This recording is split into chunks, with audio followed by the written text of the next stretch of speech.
Este panel se llama Sistemas de Evaluación y Seguimiento para garantizar el libre ejercicio del derecho a defender derechos humanos y la libertad de expresión. Este, con la, en este panel están programados para dar eh, sus ponencias la periodista Lidia Cacho, el doctor Edgardo Buscaglia y nuestro compañero de Serapaz, Pablo Romo. En esta ocasión, nuestra compañera Lidia Cacho, periodista, nos mandó un mensaje porque ella se encuentra en la FIL de Guadalajara en este momento, pero no quería dejar de darnos un mensaje, sobre todo por lo que implica la instalación, lo que implica la creación de este tipo de mecanismos, de este tipo de instituciones, que son, al final de cuentas, también protectoras de derechos humanos. Entonces, Hola, ¿qué tal? Soy Lidia Cacho. Gracias al doctor Edgardo Buscaglia por la invitación a esta presentación y a todas y todos los asistentes por interesarse en este tema tan importante como la creación de mecanismos que verdaderamente sean útiles para la protección no solamente de las y los periodistas, sino también de las y los defensores de derechos humanos en este país. Bueno, el diagnóstico ya está hecho, creo que tenemos clarísimo ya la cantidad de ataques que se han perpetrado en contra de periodistas, de defensoras y defensores de derechos humanos, que en muchos casos, como es el mío, eh, cubrimos ambas tareas de manera muy diferente, muy diferenciada, dependiendo del trabajo que estamos haciendo, y por lo tanto tenemos una doble capacidad para investigar, para comprender, para denunciar, pero al mismo tiempo también corremos riesgos mucho mayores que algunos de los periodistas que se encuentran insertados en medios más poderosos, en medios que tienen una relación directa con el poder político. Y bueno, en este momento la discusión sobre si funcionan o no los mecanismos preexistentes es importantísima. Yo he ido documentando a lo largo de los últimos 10 años mi propio caso. Primero, obviamente, porque soy periodista y es imposible no hacerlo. Es decir, cuando una tiene la posibilidad de ir documentando poco a poco cómo actúan las y los ministerios públicos, los jueces, policías corruptos, los policías que no se corrompen, quienes ponen dinero para detener procesos judiciales, quienes verdaderamente están tratando de que los mecanismos funcionen tanto a nivel federal como estatal, se convierte en una especie de experta de la documentación cotidiana, no solamente desde la perspectiva externa, es decir, desde la posibilidad de analizar todo lo que está sucediendo allá afuera o en el entorno del sistema de justicia, y de todos los mecanismos que funcionan a su alrededor, como las organizaciones de la sociedad civil, que la mayoría tienen un burnout tremendo, es decir, tienen un síndrome del quemado brutal. Entonces, gran cantidad de organismos de la sociedad civil organizada que están protegiendo a periodistas están también maltratando y violentando a los periodistas, y no lo hacen porque sean unas malas personas, no lo están haciendo porque no sepan hacer su trabajo, lo están haciendo porque tienen una saturación brutal de una carga psicoemocional y de una carga de violencia también en contra de ellas, de agresiones, y sienten una gran necesidad de sentarse a dialogar con el Estado, que deberíamos de ser capaces de dialogar con el Estado sin sentirse presionados para tener que hacer algún tipo de trato o convenio por debajo de la mesa para que algunos casos sí funcionen y otros no. Ese es el caso de la gran mayoría de organizaciones, incluida una en la que yo estuve muy involucrada durante muchos años, que es Artículo 19, que es una de las más conocidas. A todas les pasa. No hay una sola organización de este país, de la sociedad civil organizada, por más reconocida, famosa que sea, que no tenga el síndrome del quemado, que no esté agotada, que no esté saturada, y no importa cuántos recursos les lleguen, necesitan verdaderamente la ayuda de expertas y expertos externos, necesitan dejarse ayudar y necesitan también sentarse como iguales con los operadores de los mecanismos tanto federales como estatales. Bueno, en ese contexto del análisis de la vivencia personal para poder denunciar la tortura policíaca en mi contra por haber denunciado la pedofilia, las redes de trata de personas, etcétera, etcétera, en mis libros, he podido escribir exactamente y con toda puntualidad cómo se van corrompiendo los sistemas, es decir, cómo aun cuando haya personas que sí están intentando que funcionen los mecanismos, se viven a sí mismas o a sí mismos, ministerios públicos, especialistas, expertos, peritos, se viven a sí mismos como si estuvieran infiltrados en el poder político. ¿Por qué? Porque todavía estamos en un país que sigue creyendo que la justicia se debe dar a quienes tienen ciertos perfiles. Es decir, hay personas que son tan reconocidas que supuestamente tienen más acceso a la justicia. Yo soy un caso claro de que eso es mentira. No importa qué tanta fama, qué tanto prestigio tengas, qué tanta credibilidad, qué tanta visibilidad. Hace apenas 2 meses asesinaron a una persona a 5 metros de la puerta de mi casa. Y todo esto, según los expertos en seguridad, en un mensaje muy directo, justamente una semana antes de que se pudiera sentenciar a uno de los policías que me torturaron a causa de haber escrito Demonios del Edén hace 10 años. Es decir, sistemáticamente vemos que algunos de los operadores del Estado que sí están intentando clarificar y hacer funcionales los sistemas y los mecanismos para la protección de periodistas, hay también una fuerza dentro de todo el Estado, dentro de las procuradurías y particularmente dentro de la PGR y dentro de las procuradurías locales, que no quieren que las y los periodistas nos sintamos con seguridad personal, no quieren que sigamos presionando, educando, apoyando el nuevo sistema de justicia penal procesal, los juicios orales, no quieren que se transparente el sistema de justicia y su vinculación directa, necesaria e indispensable, con la sociedad civil y con la prensa. La prensa tiene una gran responsabilidad. La prensa necesita urgentemente sentarse a hacer un ejercicio de autocrítica. Y cuando digo la prensa, no solamente estoy hablando de los grandes periodistas más famosos que viven en la Ciudad de México, en la capital donde viven ellos, sino de nosotros. Nosotras y nosotros, aquellas personas que vivimos en los estados de la República Mexicana y que nos hemos ido sometiendo a ciertas reglas. Quienes no nos hemos sometido a las reglas de la corrupción, del cochupo, del chayote, quienes no nos hemos vendido y ni aceptado un centavo, ni hemos aceptado la extorsión, ni nos hemos convertido en extorsionadores, nos estamos quedando como parias, un poco alejadas de este movimiento de periodistas que se defienden a sí mismos y que se defienden frente al Estado y que también ya están criticando a las organizaciones de defensa y protección de los derechos de las y los periodistas.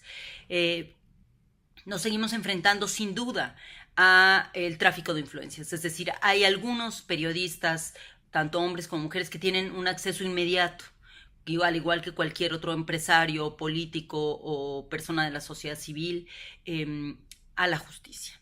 Hay personas que pueden levantar el teléfono, hablar con el procurador e inmediatamente de forma expedita y casual se empieza a resolver el caso y la investigación sí es funcional.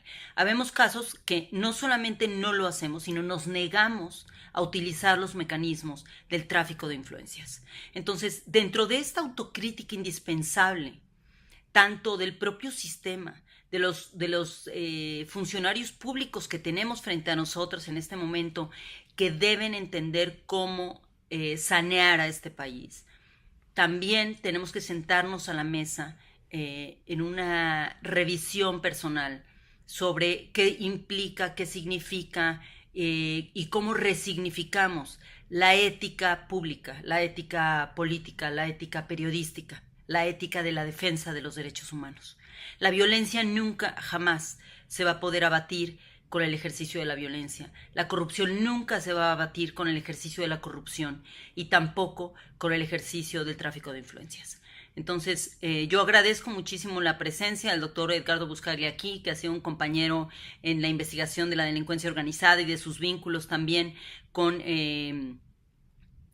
algunos miembros del Estado mexicano y de otros gobiernos, y también agradezco justamente que por ese conocimiento adquirido y por esa capacidad para tener datos duros, sea capaz de sentarse a la mesa para intentar construir nuevos mecanismos de diálogo y nuevos mecanismos de autocrítica y, por supuesto, que sean útiles eventualmente para que el sistema de justicia penal procesal y todas las formas de justicia social tengan una aplicabilidad equitativa para todos, hombres y mujeres, de todas las etnias, de todos los estados de la República y, por supuesto, de todas las condiciones socioeconómicas de este país.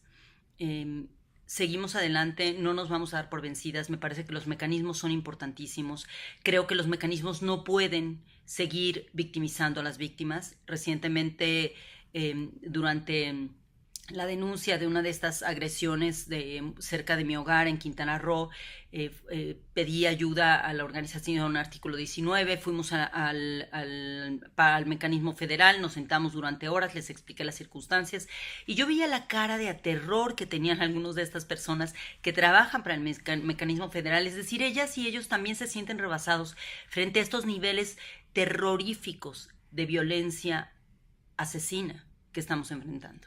Es decir, si no se atreven a matarme a mí en este momento por razones que no vamos a discutir aquí, sí se atreven a asesinar a una persona a la puerta de mi casa, como un mensaje muy claro de lo que significa mi trabajo y de si sigo o no investigando a la alcaldesa de la población en la que yo vivo cuando estoy en Quintana Roo. Entonces, me parece que aquí tenemos una posibilidad importante de sentarnos a profundizar en todos y cada uno de los temas que tienen que ver con una seguridad que no sea una seguridad militarizada.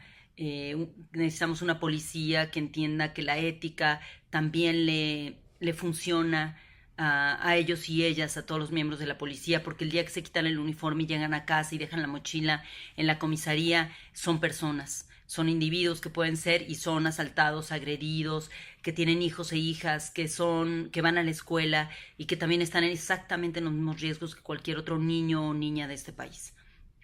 Entonces, para poder crear verdaderos mecanismos, todas y todos los que están a la mesa, desde el gobernador hasta el procurador de justicia o los ministros de la corte o cualquier otra persona que tenga incidencia en el sistema judicial, el sistema político y el sistema de organizaciones de la sociedad civil que se vincula como consejería para poder facilitar el acceso a la justicia y el acceso a la protección y el acceso a una forma de vida digna de las y los periodistas y defensoras y defensores de derechos humanos, necesita sentarse allí primero, antes que nada, y siempre como parte de este país, como una o un ciudadano común y corriente, que cuando se quita el uniforme, que cuando se despoja de el saco de su partido, de la corbata que tiene el color del partido que le puso en el poder, recuerde que cuando sale a la calle es una ciudadana, un ciudadano como nosotros. Necesitamos la reparación del daño integral en todos los sentidos. Quienes hemos vivido durante años la persecución sabemos perfectamente lo que esto implica, el costo socioeconómico, el costo emocional, el costo familiar, el costo de movilización que implica vivir perseguida o perseguido durante décadas. Celebro esta reunión, espero que no sea la última y agradezco infinitamente su invitación. Lamento mucho no poder estar personalmente con ustedes, pero les aseguro que estaré ahí para darle seguimiento a todos los procesos y procedimientos para crear mejores prácticas en México, para que las y los periodistas, defensoras y defensores de derechos humanos sigan con vida haciendo su trabajo para mejorar a este país que lo merece. Nos merecemos una vida digna, todas y todos. Y como bien dice Lidia, hay varios aspectos que tenemos que considerar siempre, y en esta parte que afortunadamente ella dice es, en efecto, hay que hacer autocrítica de lo que generalmente hacemos, de cómo desde el ámbito de las instituciones se atiende a las personas, como desde el ámbito de las organizaciones de sociedad civil también se hace un proceso de acompañamiento, ¿no? Lo que implica para las y los periodistas el que se vean involucrados en asuntos de corrupción o de tráfico de influencias, o incluso lo que muchas veces se hace para que las y los periodistas se queden callados en temas de extorsiones o amenazas. En fin, son como elementos que se colocan en este panel para plantearnos qué hacer más adelante, ¿no? O sea, es cómo se inhiben este tipo de prácticas, muchas que tienen que ver no solamente con generar medidas de protección, sino con cambios y modificaciones más estructurales en lo que viven en nuestro país, porque pues podíamos tener miles de mecanismos, pero si la estructura de nuestra política y de nuestra democracia no se cambia, generalmente pues vamos a seguir en estas y vamos a ir empeorando, ¿no? Entonces, ayer en la reunión con los relatores había una cifra que me saltó, ya la verán después en nuestra página, que es el informe que le dimos a los relatores, pero tenían del 2010 al 2015 se habían atendido por la Ciudad de México a 86 personas entre periodistas y defensoras y defensores. Entre ellos eran, eran 86. Y solamente del 2016, de agosto del 2016 a esta fecha, hemos atendido a 56 personas. Entonces, entre personas que vienen de los estados de la República, pero también personas que son de aquí de la Ciudad de México, si ven entre 86 y 56 por 4 años a año y medio, la cifra va creciendo y sí hay una preocupación. La Ciudad de México se está convirtiendo en el refugio de muchas personas que vienen de los estados. Entonces, es una parte que es muy importante para atender por todas y todos nosotros. Sí somos solidarios, la ciudad es eso, pero eso nos está diciendo es lo que está pasando también en todo nuestro país, y que, como suele suceder y como sucedió, por lo menos a mí me tocó en Ciudad Juárez, cuando las mujeres eran asesinadas, es como iba creciendo toda una como pandemia el asunto de las violencias. Las violencias no nada más atacan, como bien también se decía, solamente a la ciudadanía en general, y los que estamos de este lado de gobierno no nos pasa nada. O sea, hoy están siendo atacadas y atacados personas que son directamente de los organismos defensores de derechos humanos, y eso ya habla de un asunto de la gravedad de lo que sucede en nuestro país. Sin compararnos con otros países, lo que sí es importante es ver lo que nos está sucediendo y saber que lo que sucedió en otros países, qué es lo que va y cómo podemos frenar eso. Entonces, por eso invitamos a nuestro amigo Edgardo Buscaglia. Él es experto en los temas de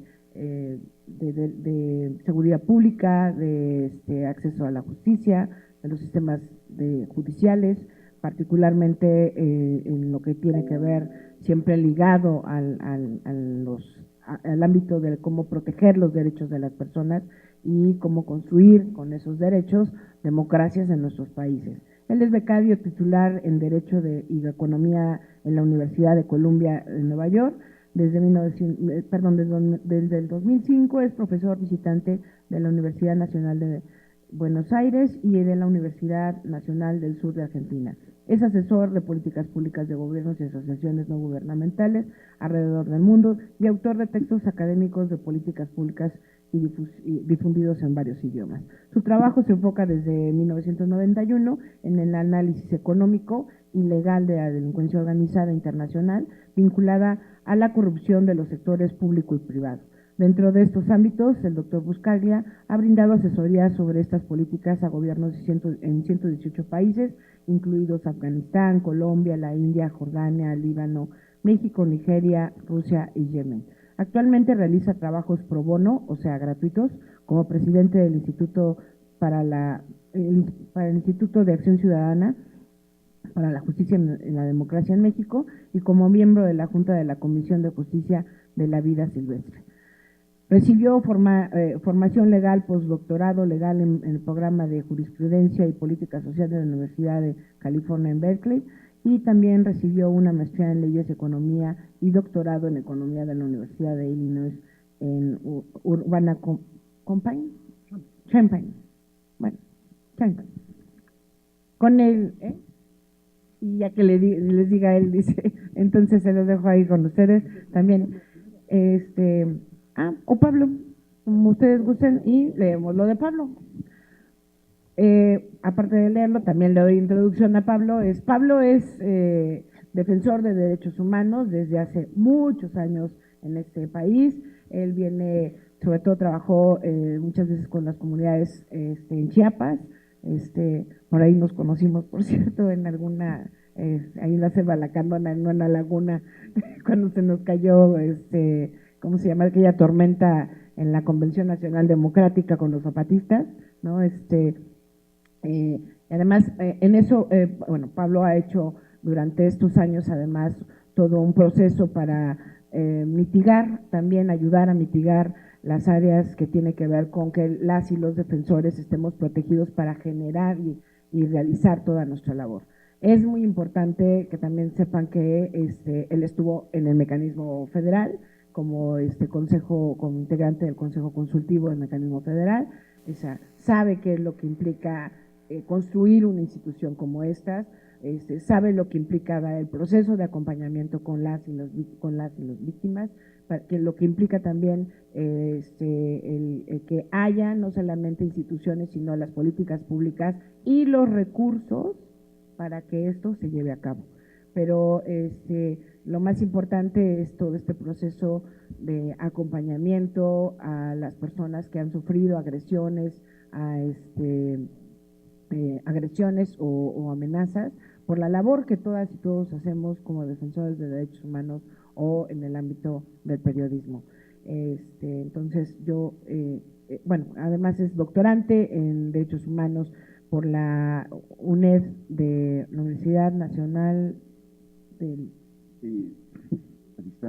a distancia de Madrid, España. Ha obtenido grado de licenciatura en Teología por la Universidad de Friburgo en Suiza y es licenciado en Filosofía en México, miembro fundador del Centro de Derechos Humanos Fray Francisco de Vitoria en la Ciudad de México y miembro fundador director del Centro de Derechos Humanos Fray Bartolomé de las Casas en Chiapas. Fue fundador de la Comisión Nacional de Intermediación, miembro y consejero de Servicios de Asesoría por la Paz, Serapaz, una organización muy conocida por todos nosotros, amiga, hermana, fundador hoy de Casa Xitla, y actualmente es consejero académico del Mecanismo Nacional de Protección de Defensores de Derechos Humanos y Periodistas y presidente del mismo consejo del 2011 al 2017. Es investigador de la Comisión de la Verdad para el Estado de Guerrero. Entonces, te dejo, Pablo, con las compañeras y compañeros para que nos digas tu palabra. Muchas gracias. Muchas gracias. A ver si se escucha porque estoy con gripa. Muchas gracias, Claudia. Muchas gracias, Edgardo, por la oportunidad de compartir con ustedes. Muchas gracias a ustedes que están presentes y que nos escuchan. Preparando mi presentación, creo que es demasiado larga para el tiempo que tengo, pero de todos modos, estaba escuchando una poesía de náhuatl traducida por Santos de la Cruz Hernández, que me va a permitir iniciar, para describir un poco un cierto panorama de hace tiempo de México. Nosotros acarreamos la arena, nosotros acarreamos la madera, nosotros acarreamos la tierra, nosotros acarreamos los escombros. Aquí solo construimos casas ajenas, aquí solo cuidamos jardines ajenos, aquí solo preparamos comida ajena, aquí solo servimos comida ajena. Nosotros, los más iguales, andamos en las calles ajenas, andamos en caminos ajenos, andamos en manos ajenas.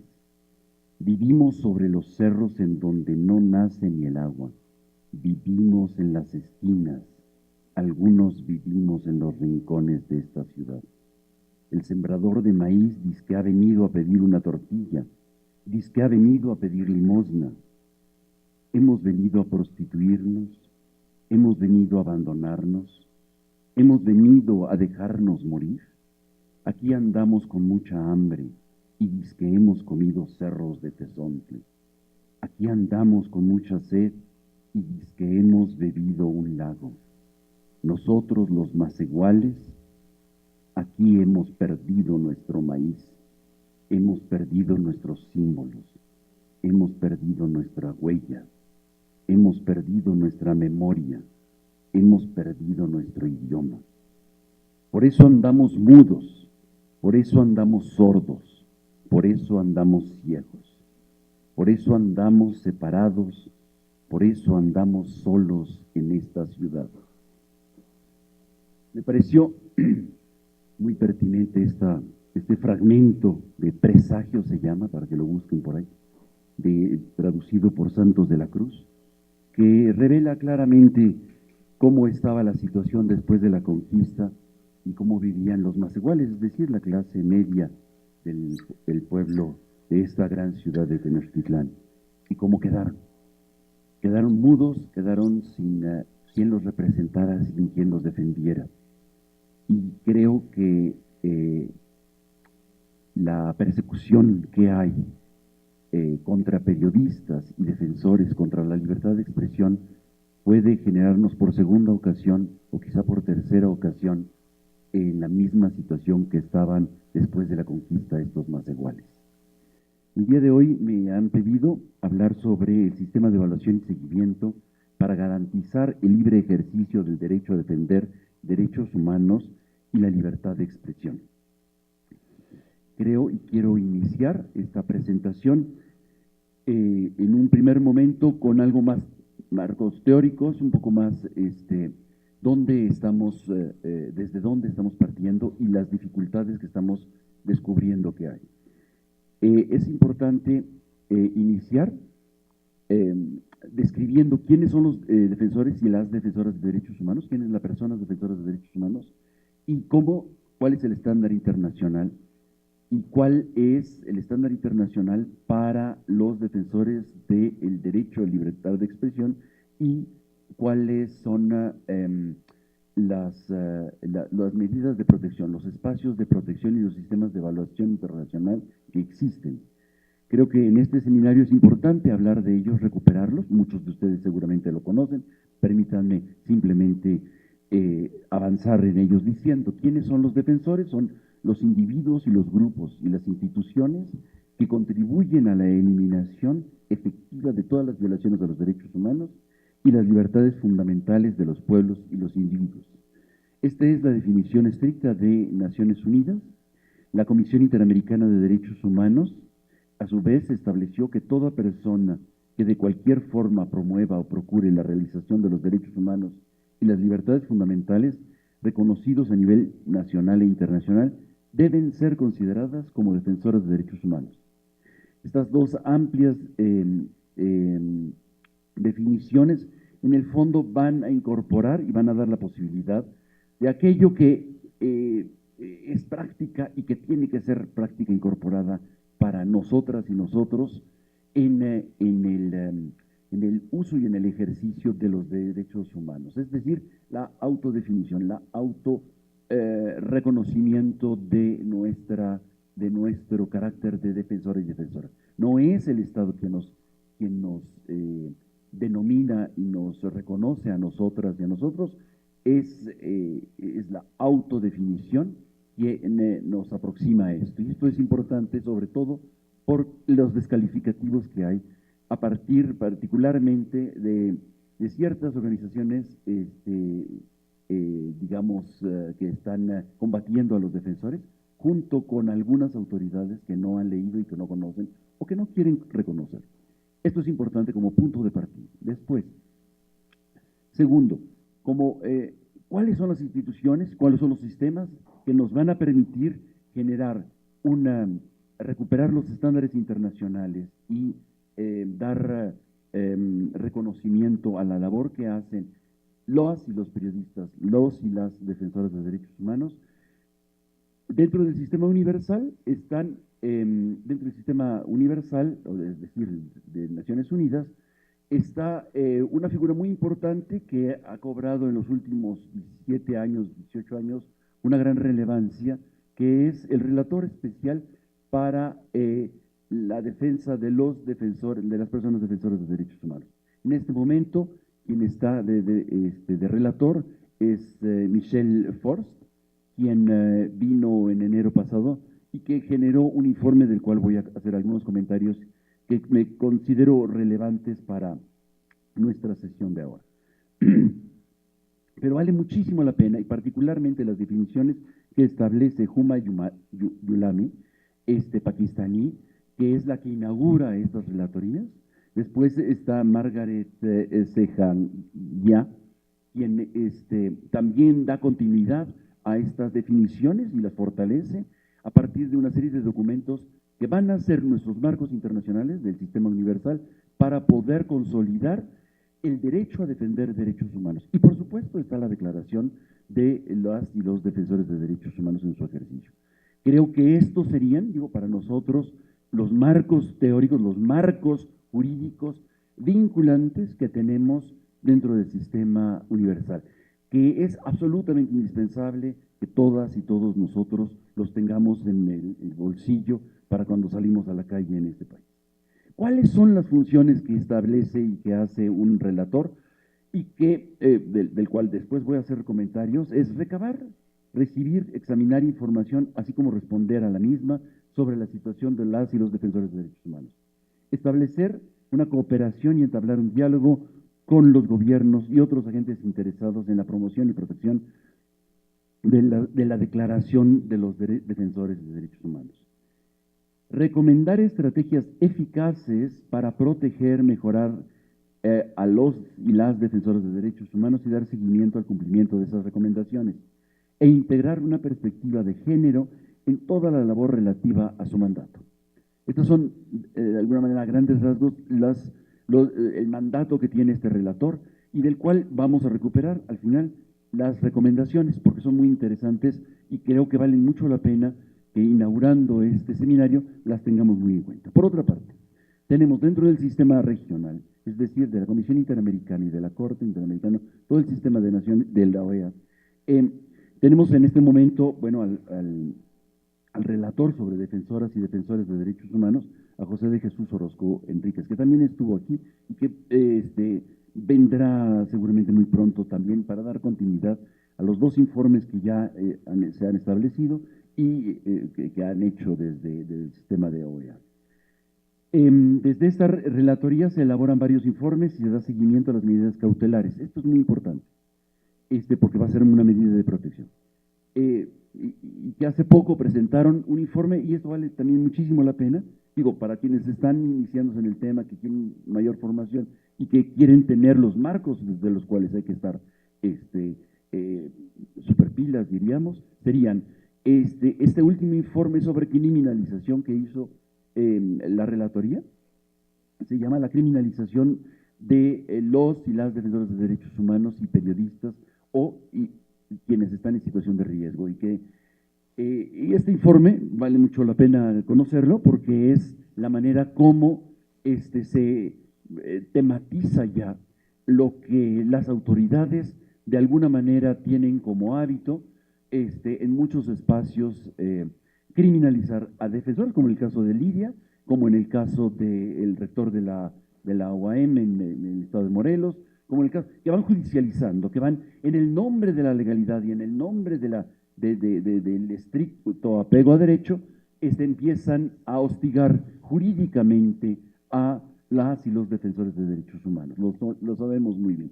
Entonces, este informe revela, desenmascara los procedimientos, desenmascara y denuncia a las autoridades que están realizando esto. Esto vale mucho la pena, no es algo inventado por algunos, sino se está tematizando, se está generando revelando como una nueva manera de hostigar, anular la labor de periodistas, en el caso de Sergio Aguayo, y de tantos otros y otras que están amenazadas y autocensuradas bajo la amenaza de judicializar algunas situaciones.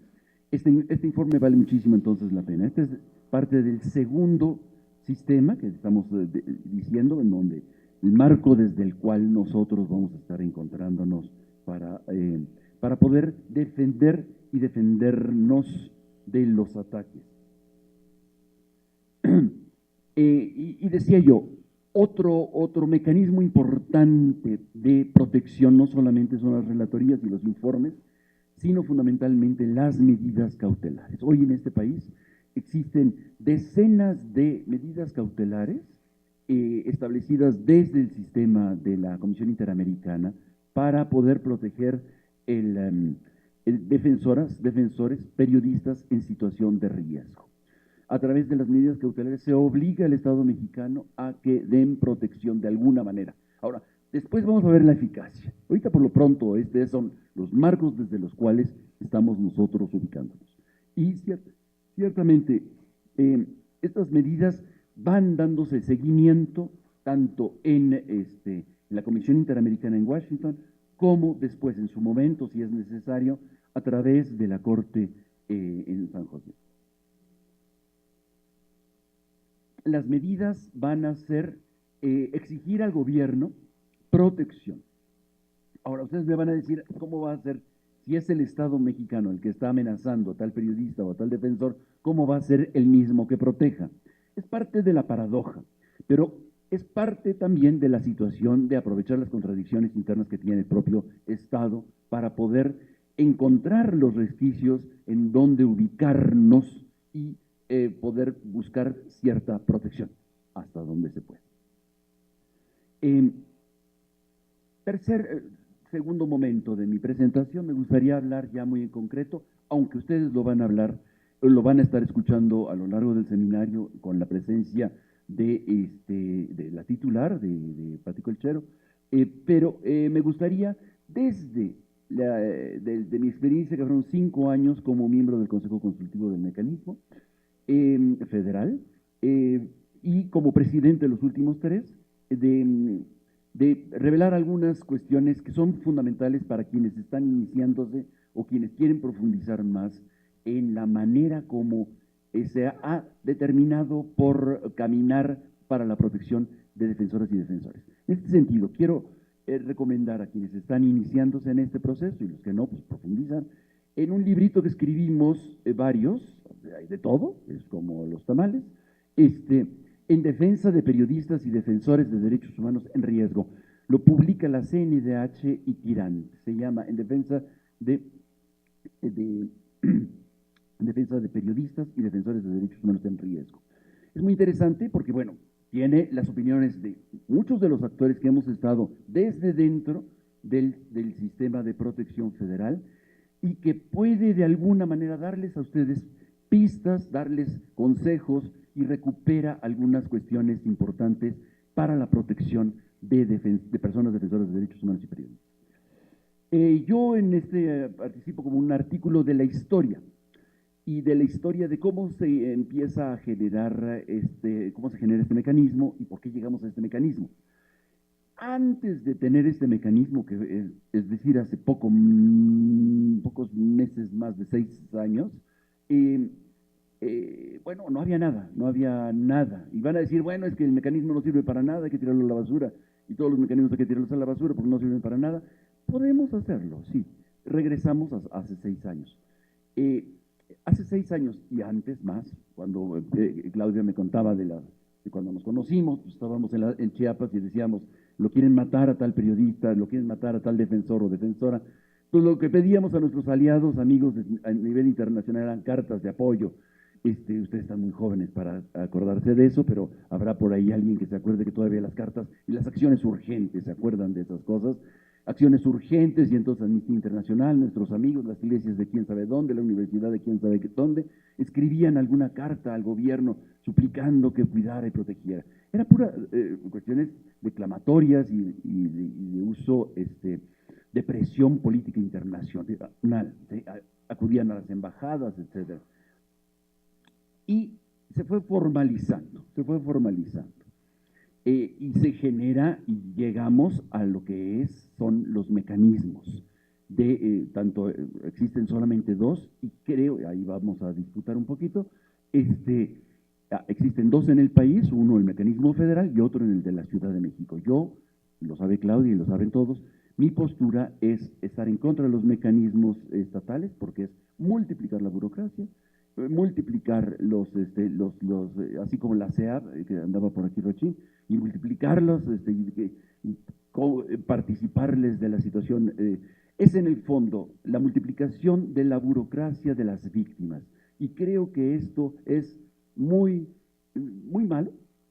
Simplemente no genera, quizá en la Ciudad de México he reflexionado un poquito, Claudia, para que no nos sinamos tan dañados, pero porque hay tantos aquí que sí es necesario un acompañamiento muchísimo más puntual, tanto para los que se generan en la Ciudad de México, cuanto para aquellos que, por lo que estabas diciendo hace un momento, están migrando a la Ciudad de México y que necesitan un cierto acompañamiento mucho más puntual que lo que da el mecanismo federal.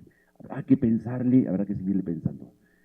Pero multiplicarlo, imagínense, así como tenemos comisiones estatales de derechos humanos que prácticamente no sirven para nada, en muchos estados, o sea, díganme, el de mismo Silvestre, ¿no? Que lamentamos profundamente su homicidio. Yo estuve presentando este libro justamente con la CNDH en La Paz y con el ombudsman que fue ejecutado.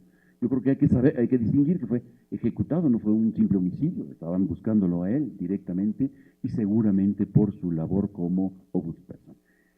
En fin, los mecanismos entonces para la protección tienen, hasta el momento, ya lo decía el subsecretario Campa, 5 años, 6 años prácticamente de su existencia, y en este periodo tienen 650 personas protegidas. Ahora bien, sé que tengo 20 minutos y me queda muy poquito tiempo. Bueno, quizá esto podemos dejarlo para preguntas después. Simplemente para decir, podemos estar muy en contra de los mecanismos en general y en particular, digamos, del federal, que lo conozco desde las entrañas. Sin embargo, hasta el momento, bueno, pues tenemos cosas que lamentar, graves situaciones que lamentar, pero de los 600 el porcentaje realmente es mucho menor, por más que no esté funcionando del todo. Creo que sí se ha mejorado, creo que, ahí está Juan Carlos que me puede también dar la razón, creo que hay muchas cosas que mejorar, muchas cosas que subsanar, muchos problemas que tiene. Sin embargo, esto es lo que hemos llegado a construir como sociedad civil hasta el momento. Quiero concluir en los minutos que me quedan recuperando, y este sería mi cuarto punto, pasando en muchas hojitas, las recomendaciones finales que hace el relator sobre defensores de Naciones Unidas, del sistema de Naciones Unidas. Recomiendo muchísimo, vale muchísimo la pena que conozcan estas recomendaciones, que conozcan todo el documento en general, que es el documento definitivo, sale en enero, pero es poco conocido porque se difunde poco. Pati Chapoy no lo comenta, entonces valdría la pena hacérselos llegar a nuestros comentaristas de cabecera. Está dividido en varias recomendaciones dirigidos a varios actores y no solamente al gobierno mexicano. Evidentemente, las del gobierno mexicano son fundamentales. Creo que no hay pérdida en todo. Leo 3 nada más. Garantizar investigaciones. Bueno.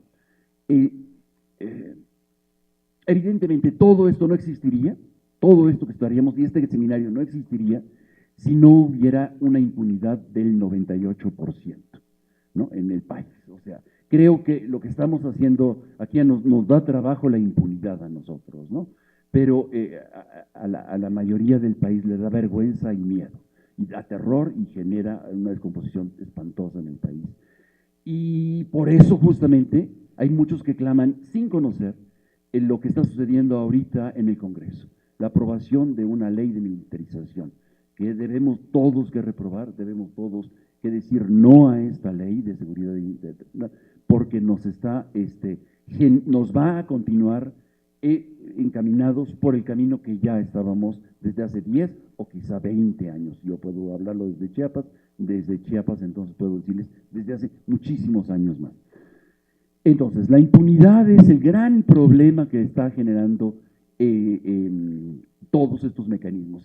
Si no mandamos un mensaje claro a quienes están amenazando a los periodistas y a las y los defensores de derechos humanos, tenemos que, a través de la justicia y la persecución y la administración de justicia, creo que esto continuará. Y en lugar de 650 como tenemos ahora en el mecanismo y los que tiene el mecanismo local, pues van a ser 600, 800, 900, 1000 y va a seguir progresando y lo que se acumule en la próxima semana. Es deseable que no existan defensores de derechos humanos, es deseable que no existan premios de derechos humanos, es deseable que no existan mecanismos protegiendo a esto, porque la justicia está haciendo su trabajo. Estas cosas y estos seminarios existen porque no están haciendo su trabajo las autoridades de la Procuraduría y de las Procuradurías en general, y los jueces están haciendo un trabajo muy incompetente. Entonces, van por ahí las recomendaciones, ya sé que tengo que terminar, pero creo que hay otros factores que son importantes, sobre todo para periodistas que están aquí, que creo que sus espacios, hay recomendaciones para dos instancias de sociedad civil importantes, actores no gubernamentales, que son las universidades y las empresas de los medios. La segunda no está dando las garantías para los periodistas y para los comunicadores, no tienen prestaciones de ley, el promedio más o menos de salario de los periodistas en este país debe de andar por los 3,000, 4,000 pesos, por eso tienen que buscar otros chambitas, y a veces las chambitas son chayotes. Y en el caso de las universidades es una vergüenza que haya 2 o 3 universidades solamente en este país que se pronuncien por la vida política y por la situación de sus egresados de las universidades, tanto de derecho como de sociólogos, como las compañeras feministas, que no los acompañan en la vida real en donde están desarrollándose profesionalmente. Con esto quiero terminar, dejando evidentemente muchas cosas por decir, y si se va a publicar algo después como memorias, con todo gusto podemos darles algo. Muchas gracias. Muchas gracias, Pablo. Desde aquí también queremos compartir con todos que hace unos días uno de los premios nacionales, el Premio Nacional de Derechos Humanos, fue entregado a nuestro compañero Miguel Álvarez, va a ser entregado para nuestro compañero Miguel Álvarez de Serapaz. Entonces, desde aquí también le mandamos un fuerte abrazo, una gran felicitación por ese reconocimiento a esa labor. Pero yo digo, no deberían de existir los premios. Exacto, pero de derechos humanos. Es un reconocimiento a la labor que pues, finalmente se hace y para adelante finalmente, ¿no? O sea, sí hay amenazas, porque también Miguel las ha tenido, ha habido asuntos de hostigamiento y demás, pero pues a veces esas cosas nos hacen más fuertes, ¿no? Entonces, muchas gracias, Pablo. Ahora sí, con nosotros el doctor Buscaglia, para que nos comparta sus palabras.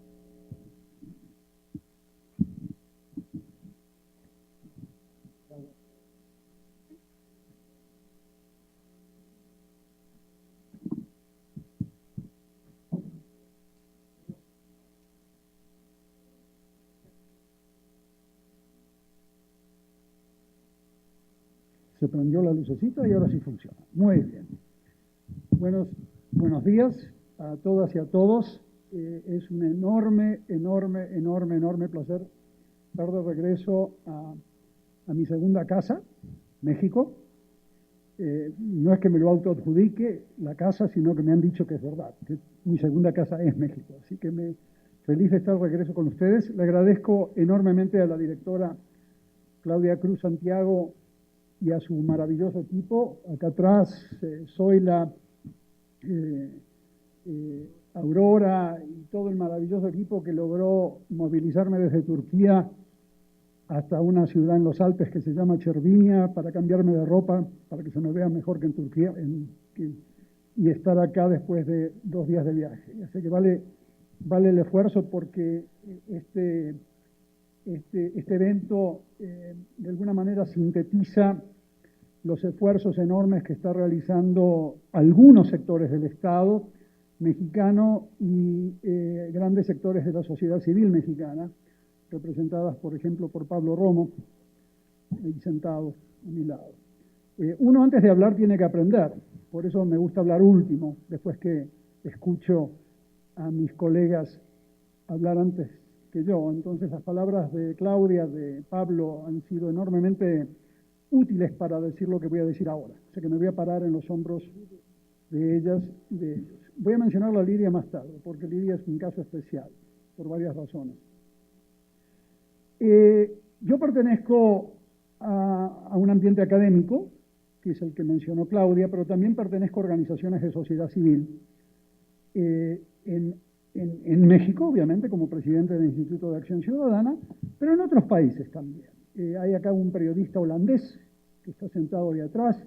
Yo pertenezco a una organización holandesa, una organización con sede en Holanda, en La Haya, que se denomina The Wildlife Justice Commission. Y es una organización, y este es un ejemplo de otras 5 que también pertenezco, es una organización de sociedad civil, formada por ex fiscales, ex agentes de inteligencia, ex líderes activistas como los que Pablo Romo representa, todos trabajando juntos en una organización en la cual nos dedicamos a identificar a redes criminales que se dedican al tráfico en este caso de esta organización específica, de flora y fauna, de animalitos en donde son eliminados simplemente por el marfil o por los cuernos del rinoceronte, etc. Y son redes criminales que al fin y al cabo también se dedican a la trata de personas, se dedican al tráfico de armas, se dedican a otros delitos. Ahora, ¿qué hacemos para identificar a estos grupos criminales? Estos grupos criminales los identificamos enviando a investigadores encubiertos. O sea que nosotros enviamos a investigadores encubiertos a diferentes países a tomarle fotos a gente, estos son ex policías, obviamente, ex agentes de inteligencia que ya están retirados o que ya no trabajan para el Estado, para identificar las caras, los galpones de almacenamiento, las flotillas de transporte, los organigramas de las empresas, que incluyen a empresarios, incluyen a funcionarios públicos, incluyen a sindicalistas, incluyen a muchas veces a tapaderas de sociedad civil. Los identificamos, generamos un expediente y después a través de esta organización, que cuenta con apoyo internacional, como muchas de las organizaciones mexicanas que sí cuentan con apoyo internacional, como lo sabe bien Pablo Romo, hay organizaciones de gran envergadura mexicanas que cuentan con apoyo. ¿Qué hacemos? Organizamos una entrada a los estados que están preocupados en desmantelar estos grupos. Les damos esta información a los estados, sea Holanda, sea Alemania, sea cual sea, y a través de los estados presionamos con esta información, con este expediente que generó la Organización de Sociedad Civil. Acá no hubo ningún estado. Y a través del estado presionamos, y si no hay reacción, por ejemplo, el año pasado me pueden ver ustedes por internet haciendo esto a través de un caso, mega caso de delincuencia organizada involucrando a 7 países africanos, 4 asiáticos, incluyendo a China, donde después de haber esperado varios meses para ver si el Estado de Vietnam tomaba medidas con base a la presión internacional, cuando no tomaba medidas, ahí sí salimos públicamente a organizar una enorme presión y con nombres y apellidos. Nombramos a los funcionarios involucrados, a los empresarios involucrados, etcétera, etcétera. Les cuento esto porque quiero que entiendan la labor que la sociedad civil debe cumplir para comenzar a transitar el principio del fin de este infierno que está viviendo México hace décadas. No es reciente, esto está viviéndose hace décadas. Uno podría remontarse a los desaparecidos de la década del 60 y del 70. Esto no es un tema nuevo en México, las desapariciones forzadas. La escala es novedosa. Les doy un ejemplo de la escala, ya abocándome al tema periodístico. Este año tenemos 60 asesinatos de periodistas en todo el planeta Tierra, en un cómputo de 180 países que Reporteros Sin Fronteras viene publicando. De los 60 periodistas asesinados, 11 han sido asesinados en México. O sea que dense cuenta de lo que les estoy diciendo. De 60 en todo el planeta asesinados hasta hoy, 11 han sido asesinados en México. Ese es el tamaño del infierno que estamos viviendo. Pero el elemento principal, coincido con Claudia, coincido con Pablo, estos mecanismos que dirige Claudia, son mecanismos de terapia intensiva en países que están intentando salir del infierno o que están en el medio de este infierno, como lo estuvo Colombia. Colombia está transitando la salida de su infierno, México todavía no ha comenzado a transitar la salida de su infierno, está metido en el medio de este.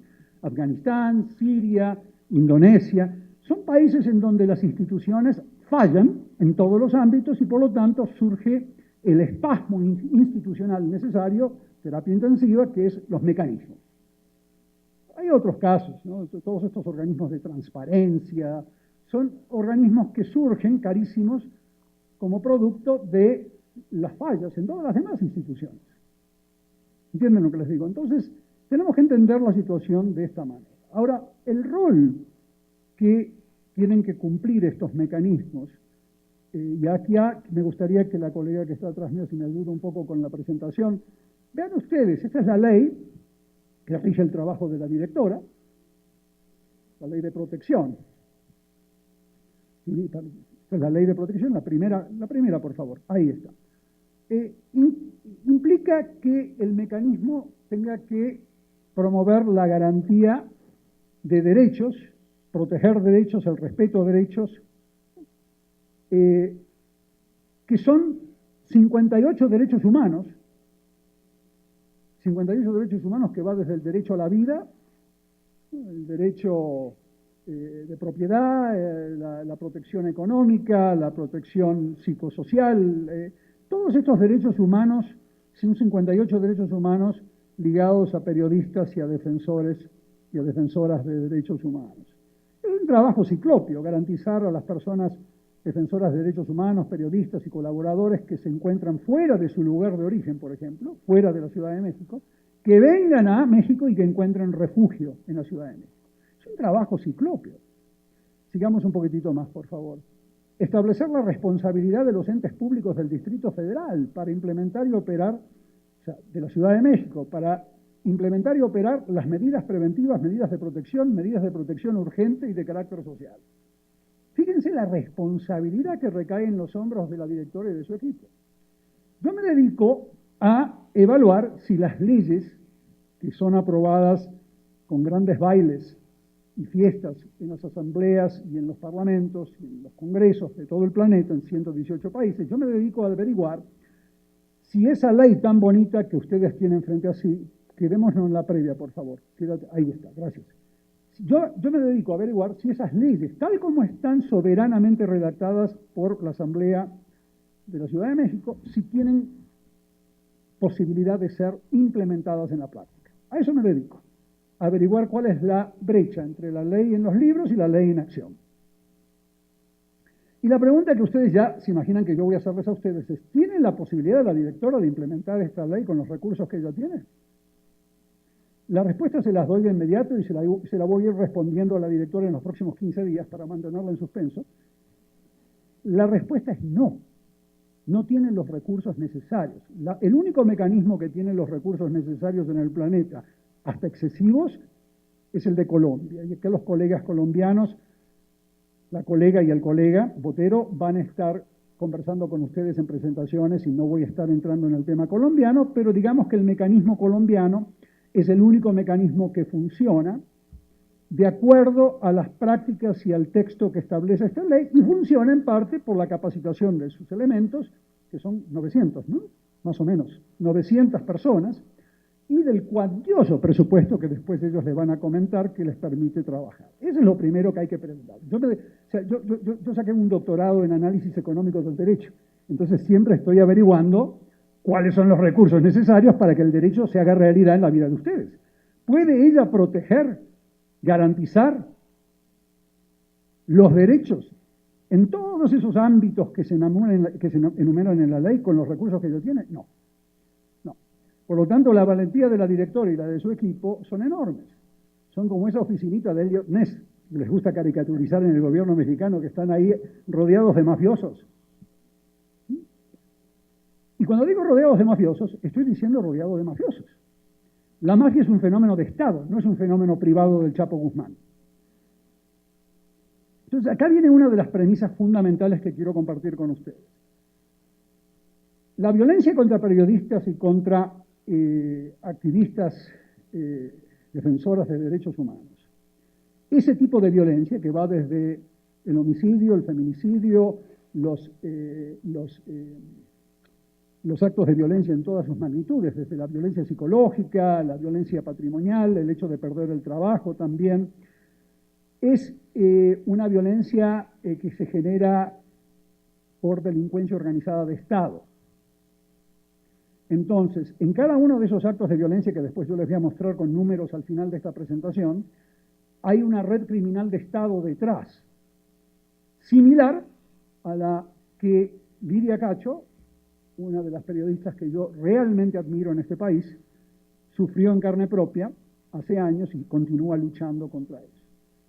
El caso de Lidia Cacho, para los que deseen leerlo, los que lo han leído, es un caso de delincuencia organizada de Estado.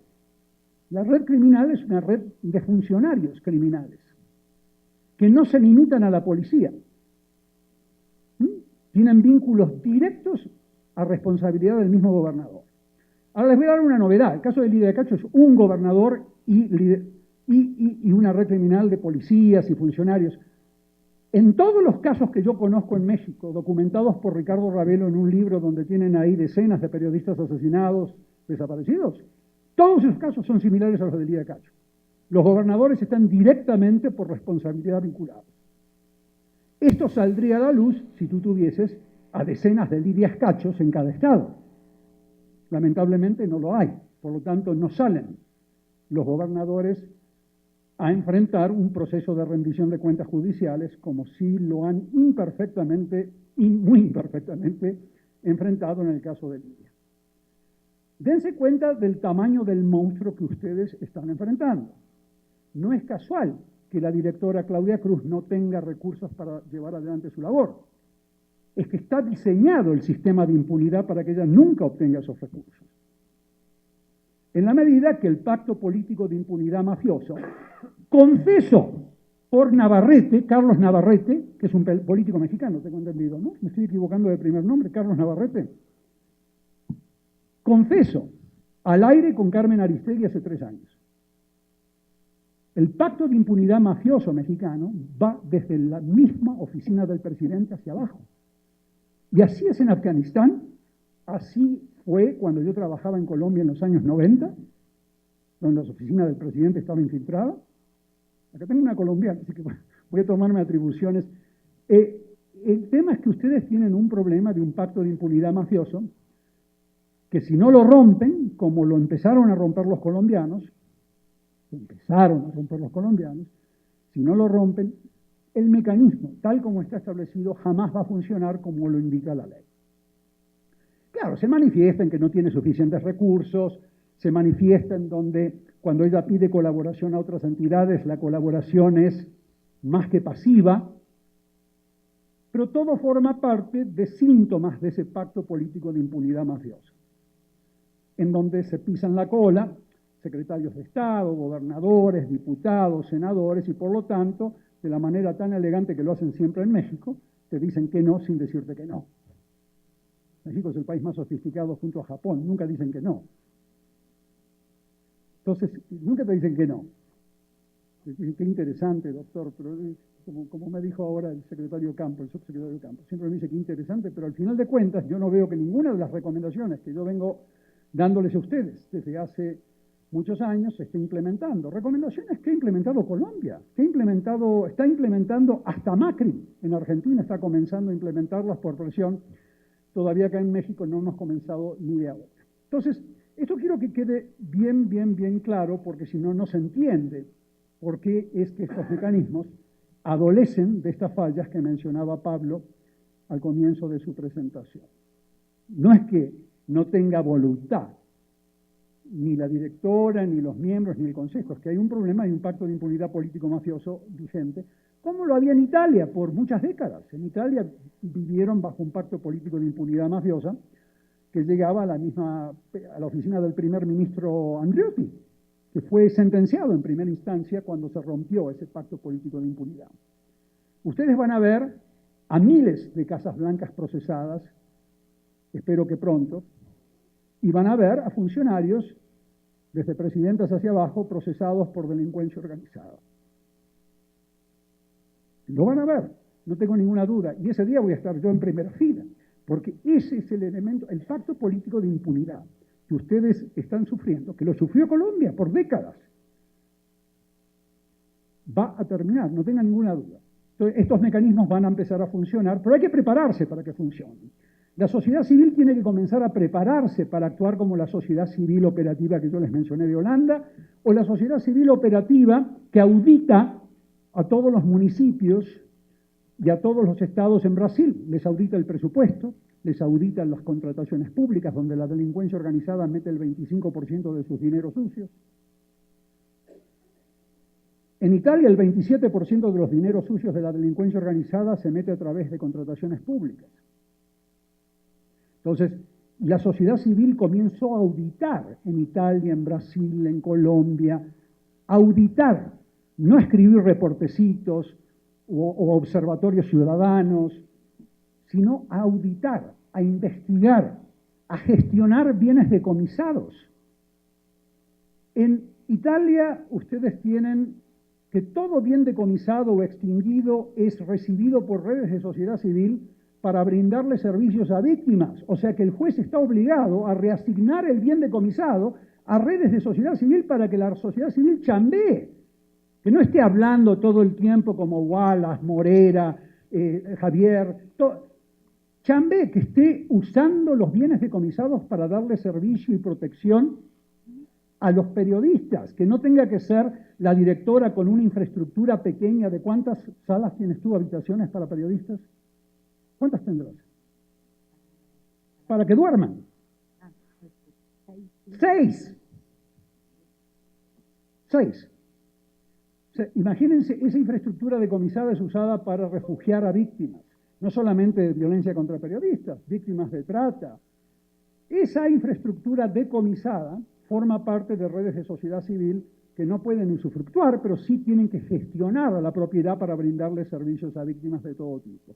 Desde niños, pandilleros, que están metidos en pandillas usadas por la delincuencia organizada, hasta mujeres traficadas de Nigeria. Lo mismo está haciendo Brasil, lo mismo está haciendo en principio Colombia de a poquito.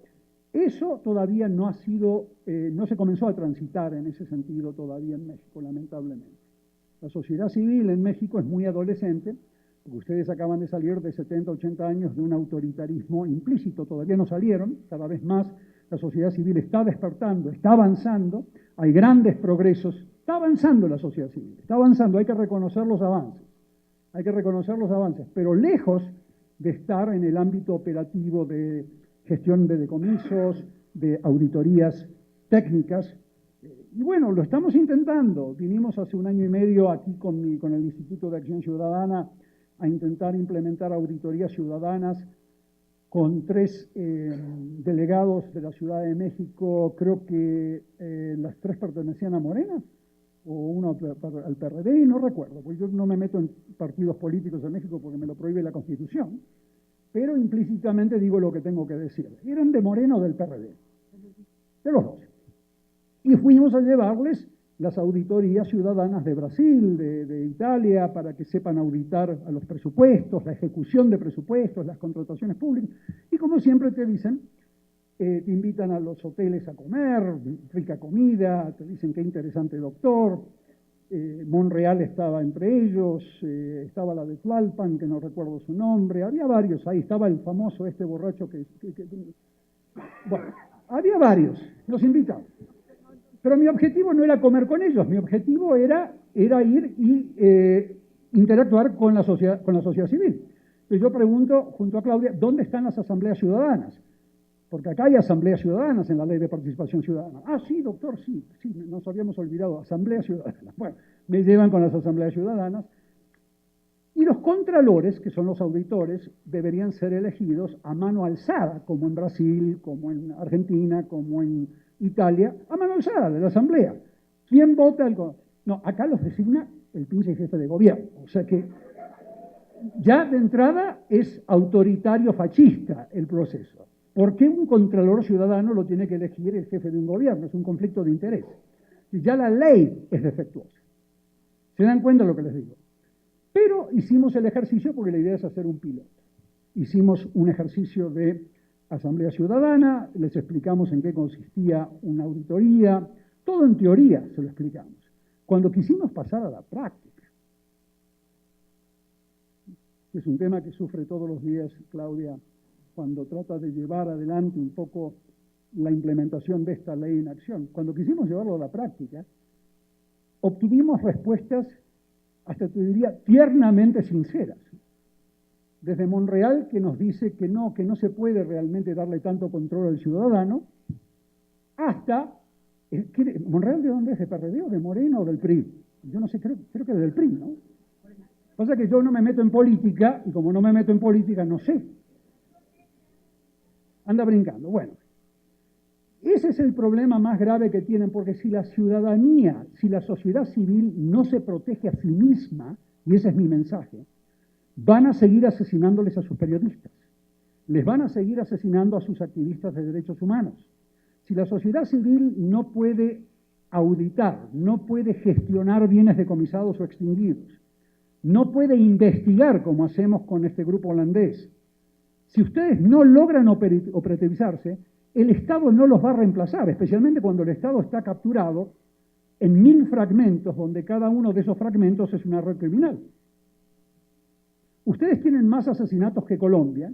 ¿Colombia cuántos tuvo? 1 este año, hasta ahora es 1 solo. Bueno, porque en Colombia el Estado está mucho menos fragmentado que en México. En México está fragmentado en pedacitos, como rompecabezas, donde cada pedacito es un señor o señora feudal mafiosa que manda asesinar a los periodistas que a él o a ella se le antoja, y por lo tanto esa violencia se multiplica y ustedes tienen esta escala de violencia que nunca tuvo Colombia o Italia. Más de 33.000 desaparecidos no los ha sufrido ni el cono sur en cada país. El Estado está mucho más fragmentado. Cuando el Estado se fragmenta y cada fragmento le pertenece a una red criminal, disfrazados de presidentes de asambleas municipales, o disfrazados de gobernadores, o disfrazados de senadores, o disfrazados de lo que sea, lo que pasa es que esas redes criminales de cada fragmento del Estado generan más violencia para poder neutralizar a los periodistas y a los activistas de derechos humanos que están investigando, que están cumpliendo con su labor. Y esos homicidios, esos asesinatos, tienen una motivación puramente económica o político-material. No son asesinatos ideológicos de la Junta Militar Argentina, son asesinatos por motivación económica y por material. Por lo tanto, la sociedad civil se tiene que empezar a organizar de manera operativa para que comience a trabajar con los mecanismos como el de la directora, donde ella pueda sostenerse a través de redes de sociedad civil que auditen, que investiguen y que le traigan información a ella, porque el Estado a ella no se lo va a dar.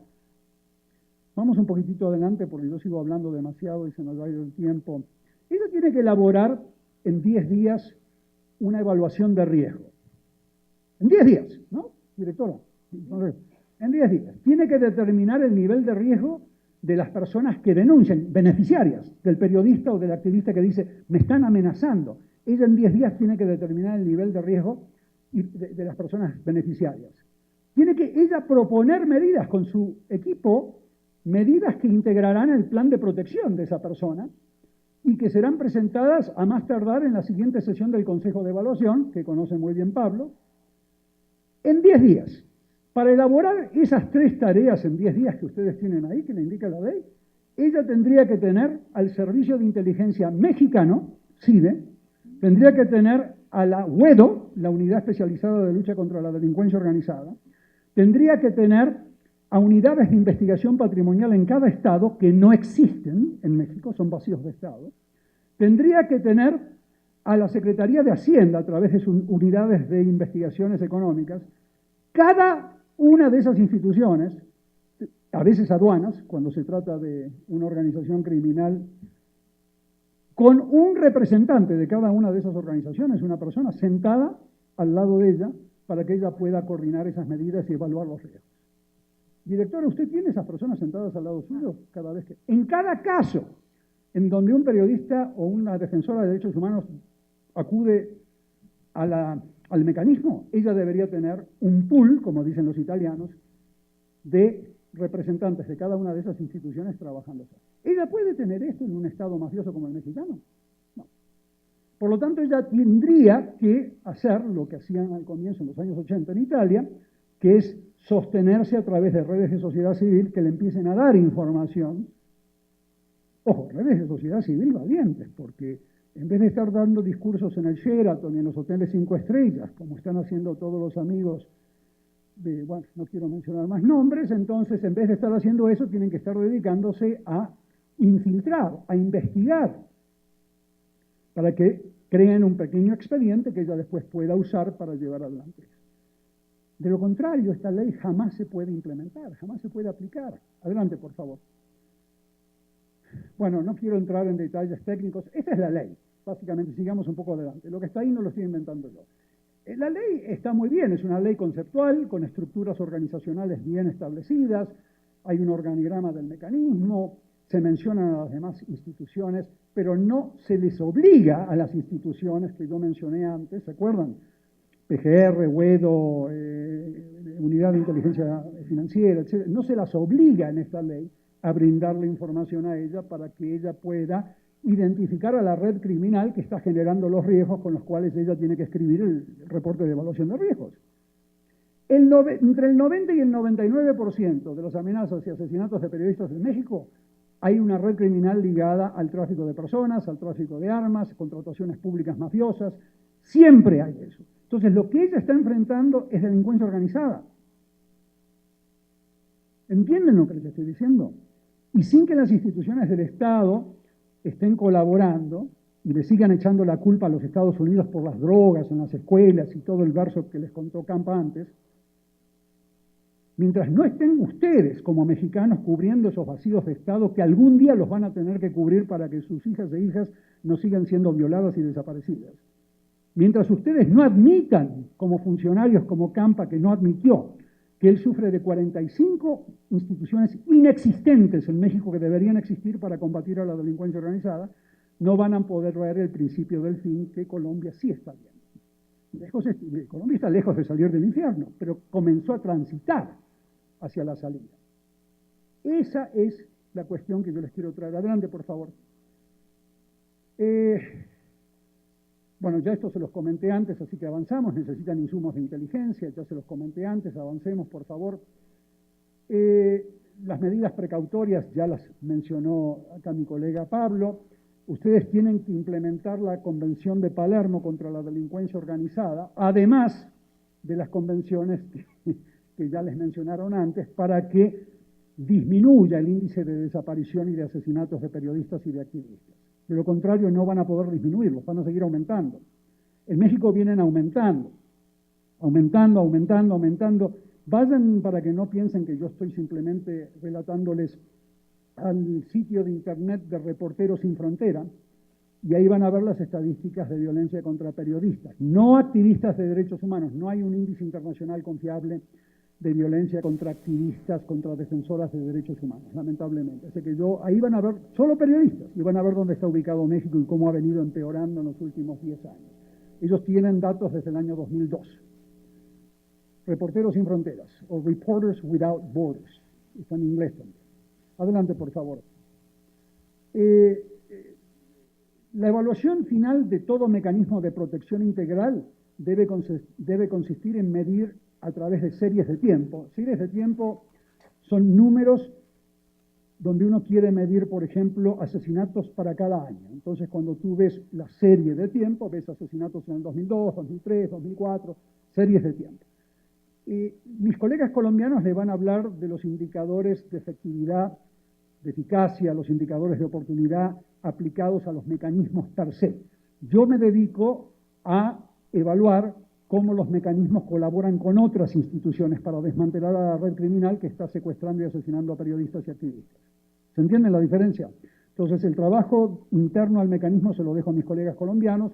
Yo me dedico a cómo el mecanismo debe interactuar para que se vean disminuciones en amenazas y agresiones contra periodistas y personas defensoras de derechos humanos, que es el primer indicador. O sea, quiero ver si el indicador de agresión me baja, porque al final de cuentas ese es el indicador final, si baja la violencia o no.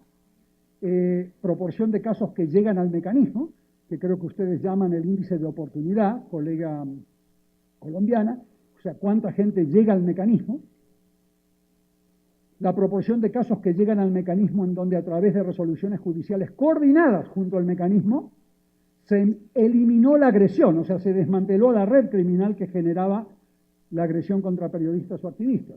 Entonces, lo que yo te estoy monitoreando es si la colaboración de la directora, junto con la UIF, junto con la UEDO de la PGR, junto con el órgano de inteligencia, me está desmantelando a la red que está generándome agresión contra periodistas. ¿Se dan cuenta de lo que yo hago?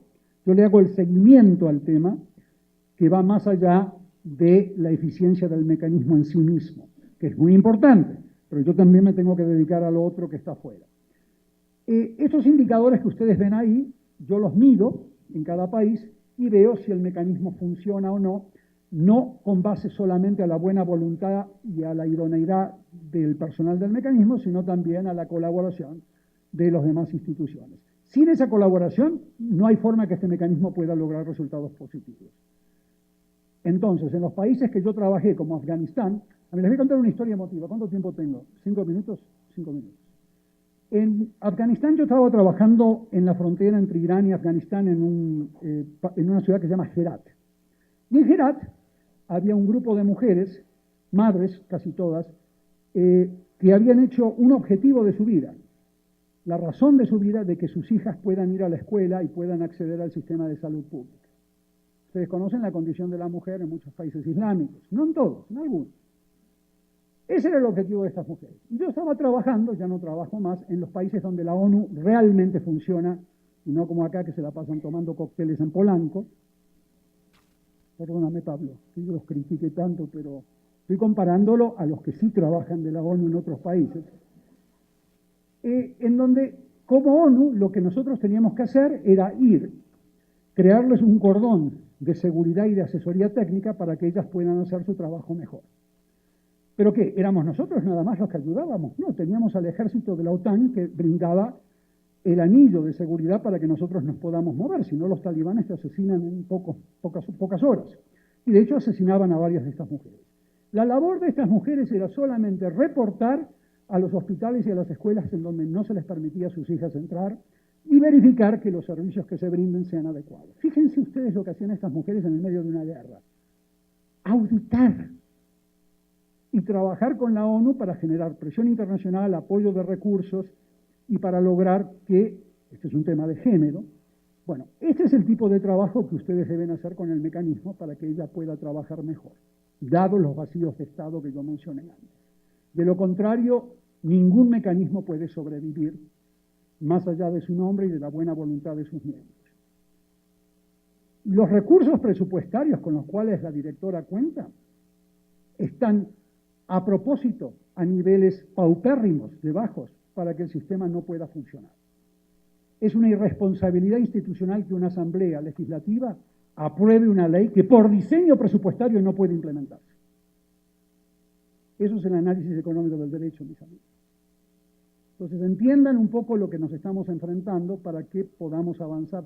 Y todo esto espero señalarlo, si me lo permite la directora, en un reporte que le voy a dar para que se pueda avanzar de alguna manera, no solamente sobre el rol del Estado, sino sobre el rol de la sociedad civil. Tenemos que acostumbrarnos a que la sociedad se tiene que rescatar a sí misma. El Estado les pertenece a ustedes. El Estado es una invención de la sociedad.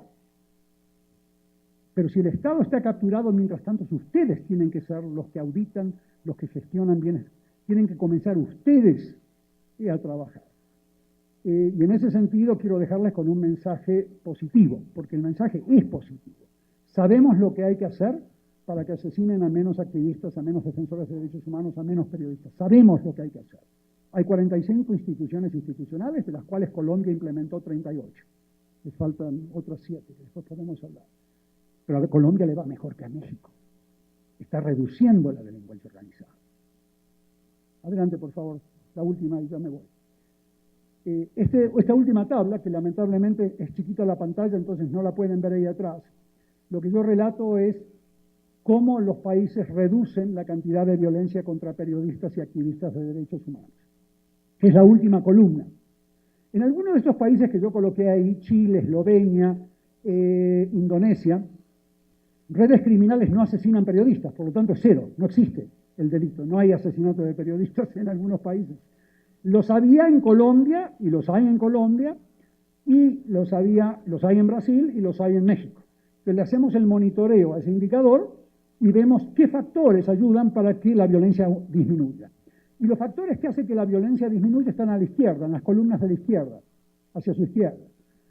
El primer factor importante que ayuda a que las redes criminales puedan asesinar a más periodistas y a más defensoras es violaciones de derechos humanos.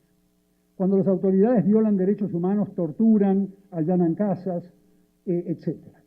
El segundo factor son las omisiones de la autoridad judicial ante una denuncia por agresiones o amenazas contra periodistas y activistas, que nosotros lo medimos.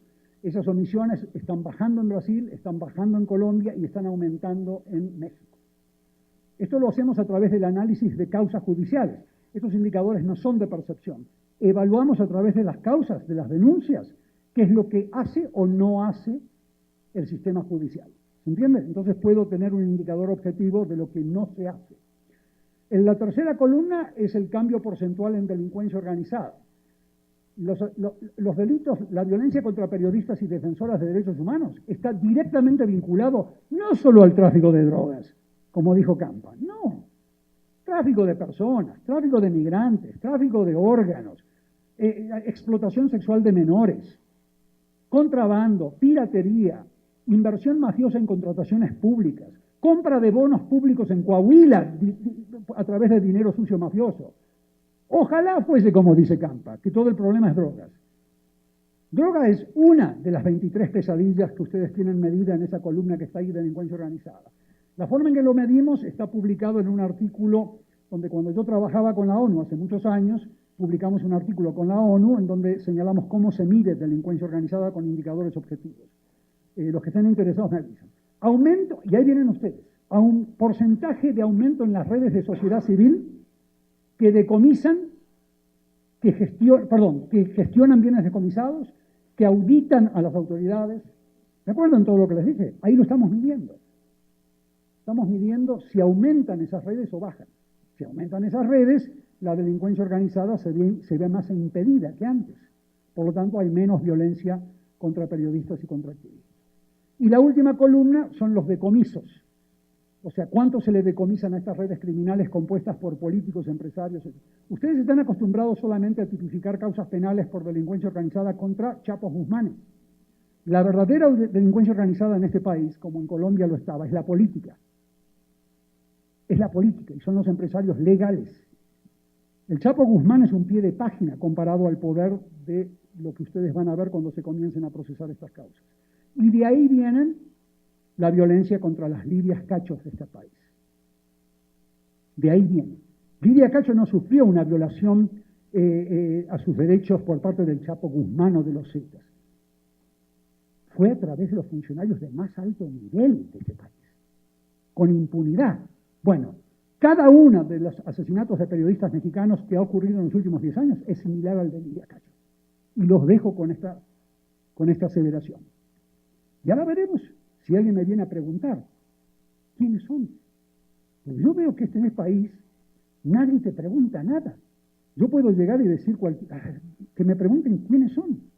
Les estoy diciendo que los casos de violación contra los derechos de periodistas similares a los que sufrió Lidia, en todos los demás casos tenés a funcionarios, tenés a empresarios metidos en el tráfico de niños, trata de personas. Es ahí donde hay que apretarle y todos estos factores que están ahí nos ayudan a entender si un país está caminando hacia adelante o hacia atrás. Y lamentablemente México todavía está caminando hacia atrás. Y no veo la hora en mostrarles una tabla en donde México va a estar en la situación de Colombia o de Brasil en los próximos años. Y aquí voy a estar para mostrarlo, para ver que avanzamos. Felicidades a todas y a todos. Gracias por su paciencia. Gracias, doctor Scalia. Muchas gracias. Vamos a hacer preguntas. Es que teníamos unos papelitos, no sé si los compañeras, no me ha llegado nada. Si me los pasan, porfa, alguien quien los vaya a recoger. Muchas gracias.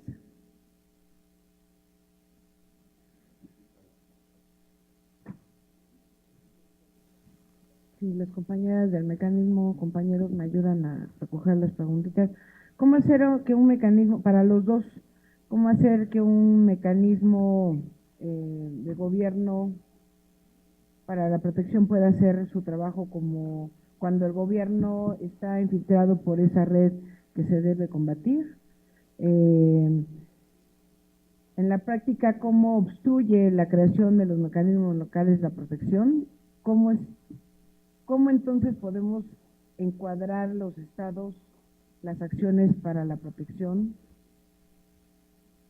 Marisela nos pregunta. Teresa, en México a los defensores de derechos humanos solo les dan un botón de pánico y este no funciona. El pretexto de las autoridades es que no tienen las coordenadas y se llega a... Y si llegan las autoridades demasiado tarde, cuando llegan demasiado tarde. ¿Qué hacer con las instituciones defensoras de derechos humanos que lucran, cooptan, perdón, no lo entendí, a vigilar y cooptan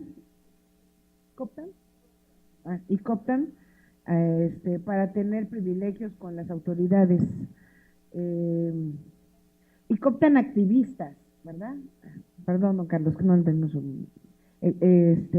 los propios, incluso cooptan activistas, cooptan a autoridades, a los propios defensores de derechos humanos de las víctimas, e incluso asesoran a los funcionarios para contenerlas. Voy leyendo todas y ustedes ahorita hacen un bloque de respuestas.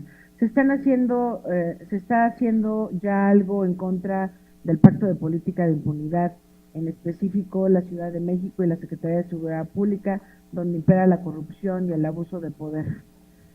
Se está haciendo algo. Escuchando esto, ¿qué necesitamos?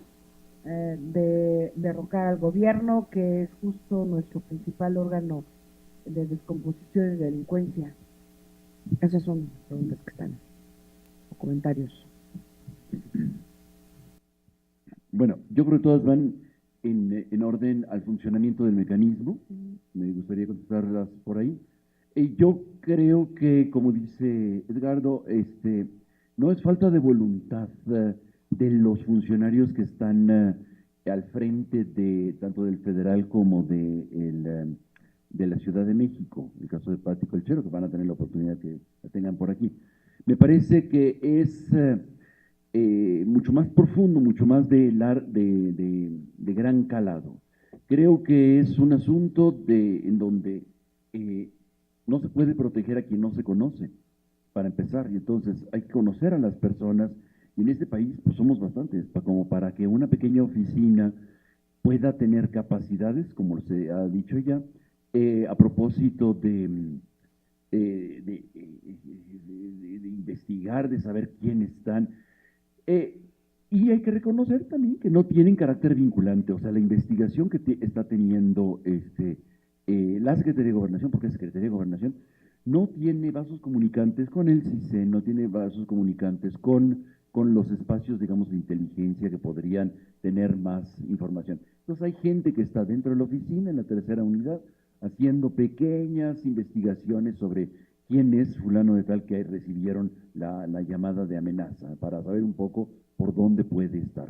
Los análisis de riesgo, por lo tanto, van a ser muy deficientes, como de hecho lo son, porque no hay información de alto nivel que pueda estar dando pistas de prevenir, de decir hay que tener cuidado, etcétera. Creo que hay grandísimas deficiencias.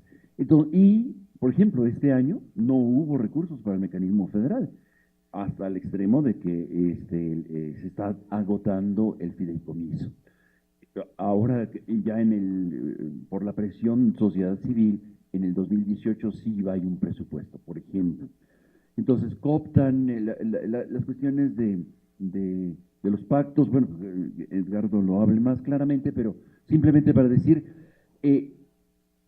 la crisis de este año fue justamente cuando mataron al periodista de Sinaloa, Javier, que que hacen una liturgia muy especial en donde se juntan todos los gobernadores que pudieron, al día siguiente llamaron, y se quería hacer un mecanismo en cada estado, multiplicarlo por 32 y después compartir la responsabilidad política de los crímenes. Creo que hay algo de razón en esta discusión sobre cómo compartir, sobre todo tratándose de gobernadores como los que tenemos, muchos, ¿no? De Veracruz, o el actual y el anterior y el anterior. Por ejemplo, nada más. Yo creo que no toda la responsabilidad pertenece al mismo cártel, para utilizar los términos que está utilizando Edgardo, sino que son diferentes cárteles y ahí quieren compartir la responsabilidad política. No es tan fácil, el país es muy complejo como para solamente atribuirle a un solo el responsable. Cierto, son muchos más. Muchas de las amenazas provienen de las autoridades muy locales, en pleitos muy locales, y con todo el poder, un presidente municipal que es jefe de la mafia local, etcétera, quien está amenazando periodistas, etcétera. Y hay cosas mucho más nacionales. Depende de los niveles. Y que funcione el mecanismo, mejor que no funcione ya tanto. O sea, hay que tener un fiscal en la PGR, hay que tener fiscales. Tenemos el de desaparición forzada, ya no lo tenemos, ¿no? En fin, creo que hay que hacer funcionar los sistemas de justicia, mucho más que estar pensando en los paliativos. Gracias. Yo trato de evaluar cuando vengo a un país qué es lo que realmente se hace o se dice que se va a hacer. Trato de no usar interpretaciones subjetivas para no ser acusado de favoritismo a un partido o de derecha o de izquierda. Yo he tratado de llegarle gratis, como dijo la licenciada Cruz, a candidatos de todos los partidos, de todos, para decirles que si no hacen lo que tienen que hacer, que es una lista de 45 puntos, México va a sufrir niveles de violencia aún peores que los que viene sufriendo, que parece mentira que yo esté diciendo esto después de 10 años. Comencé a decirlo con Carmen Aristegui en el 2005, o sea que ya venimos hace 12 años anticipando lo que va a suceder. Ningún candidato o precandidato, como le quieran llamar hoy, que como este es un país donde el dedazo prevalece en todos los partidos, se sabe quién va a ser el candidato, está proponiendo ninguna de las medidas que va a lograr hacer transitar a México hacia un sentido positivo de reducción de los diferentes tipos de violencia. Ninguno. Y se enojan. Los que más se enojan son los de Morena, pero yo lo siento mucho. Mi labor, así como me lo enseñó mi mamá, es decir la verdad. Y no puedo ir a decirles, no, miren, están diciendo todo bien porque son de Morena. Tampoco están haciendo bien las cosas en Morena. Claro, los otros lo hacen peor, el PRI, el PAN, pero eso no es consuelo para sus hermanos y hermanas secuestrados, desaparecidos y asesinados. Que el PRI y que el PAN sean una mafiocracia más grande y que el Morena sea, bueno, que sea una institución, un partido que está todavía con los mismos vicios del PRI, el dedazo, donde las bases están solicitando elegir a sus candidatos y candidatas honestas. Las bases que a mí me escriben de Morena desde los estados me están diciendo, doctor, usted tiene razón, queremos que nuestras precandidaturas de mujeres y jóvenes entren al partido a ser candidatos en las listas y no nos dejan. Esa es la sociedad que va a rescatar a Morena y que va a permitir que los partidos mexicanos se eleven por encima de la mafiocracia que hoy los está invadiendo. Pero el hecho de que seas un mal menor no es consuelo para los asesinados y para las familias de desaparecidos. Pues ningún partido, entonces, no veo todavía una salida política a este problema. La técnica es la más fácil, conocemos las medidas técnicas, hay una experiencia internacional enorme en lucha contra la mafia. Esto no es novedad, se sabe que hay que hacer técnicamente. Mi trabajo es fácil, relativamente, yo sé que hay que hacer. El problema es que los consensos políticos necesarios están más de acuerdo a lo que Carlos Navarrete, al aire, con Carmen Aristegui, confesó como un pacto político de impunidad. Por lo tanto, todas mis medidas hoy son ciencia ficción, usando los términos de un señor que se llama Carlos Salinas. Por ahora. Derrocar al gobierno, me pregunta una persona aquí en la audiencia? No. Ustedes tienen que empujar por la reforma madre como sociedad unida. Y acá toda la sociedad unida, más allá de partidos, tienen que unirse detrás de una propuesta, no de un líder mágico, de una propuesta. ¿Y cuál es esa propuesta que les va a permitir hacer llegar sangre nueva, sangre honesta, sangre valiente de mujeres y hombres a los congresos? ¿Cuál es esa propuesta? Una ley electoral que no esté diseñada para la delincuencia organizada, como es el sistema electoral mexicano hoy. Para tú llegar a ser senador o diputado, por más que no seas corrupto activo, tenés que ser corrupto pasivo. Y acá la directora te lo puede... Entonces, para poder llegar a ser diputado, para poder llegar a ser candidato, tenés que dejarte corromper pasivamente por omisión. En el mejor de los casos, si yo quisiese ser diputado. Es una ley electoral mafiosa. Y a mí me causa terror. A mí no me hace temblar el Chapo Guzmán. ¿Sabe quién me hace temblar? López Obrador. La gente que se dice que está con el pueblo, que está por el futuro de este país, que no estén proponiendo una reforma electoral como la propuso Colombia en los años 90, como la que propuso Sudáfrica, como la que propuso todo país que salió de la delincuencia organizada de Estado. Tienen que generar un sistema electoral que esté diseñado para que gente como ustedes llegue al poder. Aunque les parezca mentira. Si no, no van a poder salir de esto, porque la gran mayoría de gente que llega a los congresos y que tiene que aprobar mis medidas son mafiosos o gatos de mafiosos. Gatos de mafiosos quiere decir corrupción pasiva. Entonces no hay que derrocar al gobierno, tienen que generar una nueva ley electoral al estilo Juárez, al estilo Madero, para los próximos 100 años de este país. Y ese debería ser el debate hoy, no por quién voto, por cuál mafioso o gato de mafioso yo estoy votando. ¿Cuál? ¿Por el mafioso que va a venir con el PRI o por el gato de mafioso que va a venir con el PRD o con el... Pero no, ese es el punto, no tienen que estar eligiendo entre los peores o los malos. Tienen que generar una ley electoral, un sistema electoral basado en auditorías electorales, como las que tratamos de llevar aquí con FEPADE. Nos invitaron, FEPADE, para traer auditorías electorales. Nos dejaron capacitar. Ustedes no saben eso, porque no lo he dicho públicamente. Nos dejaron. A la hora de implementarlo, es la historia. No, mire, doctor, es difícil. Pero te dejan, o sea, el entrenamiento no es problema. Yo les llego a ustedes y los entreno como cómo auditar a candidatos. Entonces, por ahí tienen que venir ustedes. La primera reforma madre en todas mis publicaciones es la reforma a la ley y al sistema electoral. Primero elemento, déjame un minutito, por favor. Primer elemento, todas las precandidaturas en todas las listas deben ser producto de una competencia entre precandidatas y precandidatos sujetos al voto popular, señor López Obrador. No a tómbolas y encuestas pagadas por no sé quién. El voto, la democracia, el voto, es ciencia ficción para el señor López Obrador. Y le hablo a López Obrador porque él es la esperanza para mucha gente.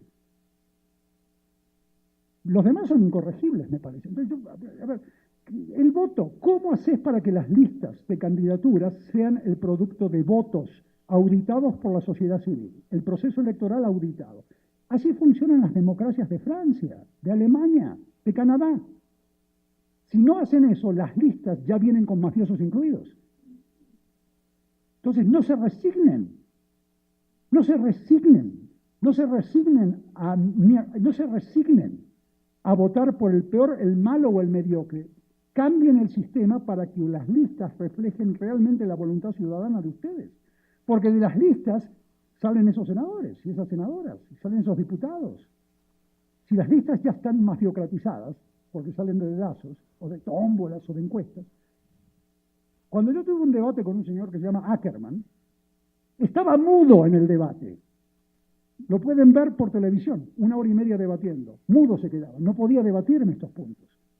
Yo no sé cómo no se le caía la cara de vergüenza. Porque lo que estoy diciéndole a ustedes es el pan y el agua de toda democracia, pero no de hoy, de la época, cientos de años. Cambien el sistema de elaboración de listas para que ustedes puedan ser parte de esa lista, sin la bendición de López Obradores, ni de Mitz, ni de Anayas, ni de Monreales, ni de nadie más. Ese es el futuro, porque a través de esa gente que llegue bajo estas listas honestas y con mejor sangre, ahí sí mis medidas van a ser factibles. Decime, en Colombia, en los años 80, las medidas que hoy implementaron, ¿eran factibles con los políticos que tenían en los años 80 ustedes? Claro que no. El sistema electoral colombiano estaba diseñado para la delincuencia organizada. Hasta Pablo Escobar era suplente de diputado.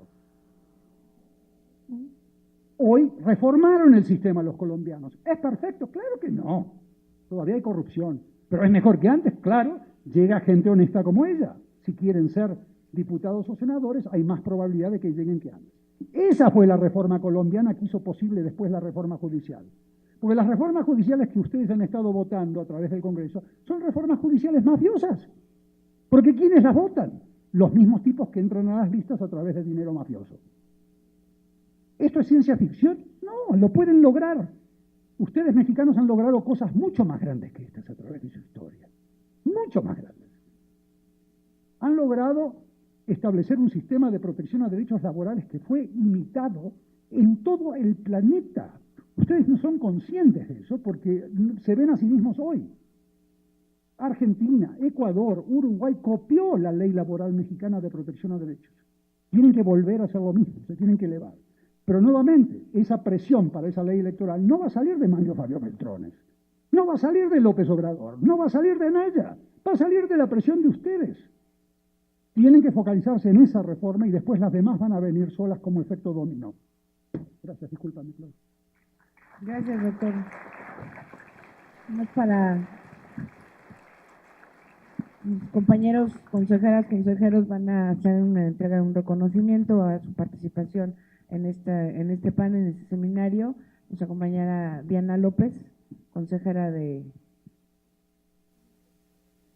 este mecanismo. Para Pablo Romo, muchas gracias, Pablo. Y nuestro compañero Gerardo Albarrán, el doctor Buscaglia. También muchas gracias.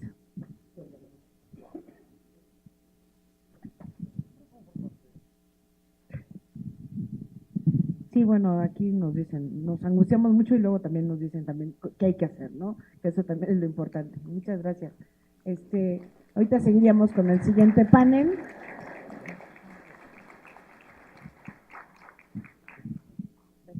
Gracias a todas y todos. Además, déjenos hacer el cambio de panel para que podamos seguir con nuestro